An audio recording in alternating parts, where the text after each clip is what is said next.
Well, hello and welcome to night 6, the penultimate night of our tour before the power struggle, where we're building up. The final pieces are coming into place, and before Wrestle Kingdom, we're starting to like piece together now, and it's almost coming to. It's almost finished now. We've almost completed it. We're almost at a good place to build for Wrestle Kingdom, and we kick off night 6 of this power struggle tour with Roppongi 3K versus the Lucha Brothers, because Yo is going to be facing Puck at Power Struggle because he pinned him a few weeks ago, and Yo picks up the win again here when he pins Phoenix with nothing, just pins him. I guess it'll be the 3K, the tag finisher. But yeah, so another big victory for Roppongi 3K. Penta's LLM getting 75 is phenomenal. This stop is at the Ashihikawa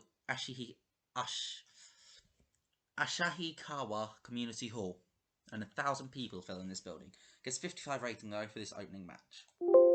And Phoenix fractured his ribs, which, yeah, you know what? That 48 makes sense when you consider he's fractured his ribs. Is anyone to blame? And oh shit, it was Yo. Ah no. Yo, come on. They get an 8-man tag here as Intercontinental Champion Hiroshi Tanahashi teams with Kota Ibushi, Juice Robinson and David Finlay as Taguchi Japan to take on Toru Yano, Mikey Nichols, Rocky Romero and Robbie Eagles of Chaos.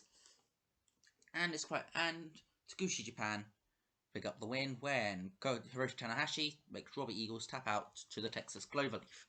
It's good match. Walter Inui still hasn't been fired. God's sake, I keep forgetting. You know, I'm gonna fire him in this episode. Simple as that. Just so I remember to actually do it. Tanahashi was head and shoulders above everyone else, which you would expect. The second semi-final of the women's tournament sees Kairi Hojo defeat Toni Storm in 24 and 3 seconds with a spear, which does set up the final as Kairi Hojo versus Mayu Iwatani. It's 70-67 overall though, great stuff. 71 from Hojo, good. We then have a title match on this tour. Kohei Wado is not a good road agent. I need to sort that one out as well. A title match on this tour as Tomohiro Ishii, Yoshihashi and Hirooki Goto take on Sanada, Shingo Takagi and Bushi. And LIJ pick up the win. Shingo Takagi even, pins Hirooki Goto with the Last of the Dragon. Sanada and LIJ win the never open weight 6-man tag team titles. I can't remember how many times Sanada's held these belts now. That's something interesting. We'll have a look at it after this episode. 67 rating. And then Omega and Galloway have on a face-off because it's been announced that they are going to be fighting for the #1 contendership at Wrestle Kingdom for the United States title. So they have a face-off, and their face-off is joined by Jon Moxley, who just comes out to the ring and he just stands in the middle of them and he just looks at them, and he pretty much, the challenge isn't there. He's pretty much going, okay, the winner is going to face Kenta for the United States Championship at Wrestle Kingdom. The loser has to face me. Pretty much booking Moxley a big match at Wrestle Kingdom. He's either going to be facing Omega or the recently debuted Galloway. Both amazing matches, good stuff from the three of them. And then we get our 2 warm-up matches as Kazuchika Okada defeats Yuya Uemura in 16-16 with a Rainmaker. It's Okada playing with Uemura. And Tetsuya Naito defeats Alex Collin in 18-21 with Destino. Gets an 80 rating. Overall, what does this show? Gets a 79. Got one more show left before the final power struggle. Now let's have a look. How many times has Sanada won the 6-man tags? And secondly, let's go and deal with those road agents.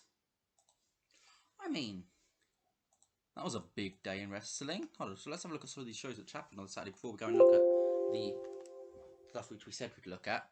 So, Conor McGregor defeated Braun Strowman for the Universal Championship. Big. MVP retained his WWE Championship against Owens. What? Nakamura and Cesaro defeated Jey Uso and Roman Reigns for the tag titles. What is going on? What are WWE doing? And speaking of what a company's doing, Impact had Bound for Glory. An interview with Chris Bay was on it. And they've put the belt on Glenn Gilberti. How old's Glenn Gilberti at this point? I don't know. I haven't paid attention to Disco Inferno and long. He's 51. Come on, Impact. At least when you put it on Hogan and that lot, a national, they were good over in their prime. Oh. But, so, what we were here for, what we were actually here for, Taishi I've negotiated with already. What we were here for is to look at our road agents. We want to look at our road agents. And the ones we're looking at is Gahaiwada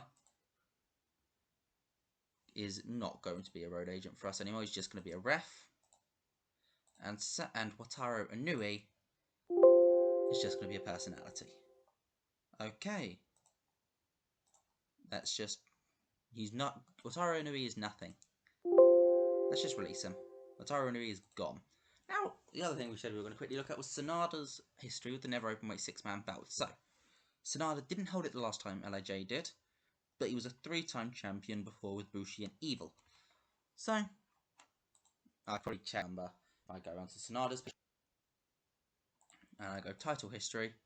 It will tell me that he is a 4-time Never Openweight 6-man tag team champion. Very, very nice. Joe Doering.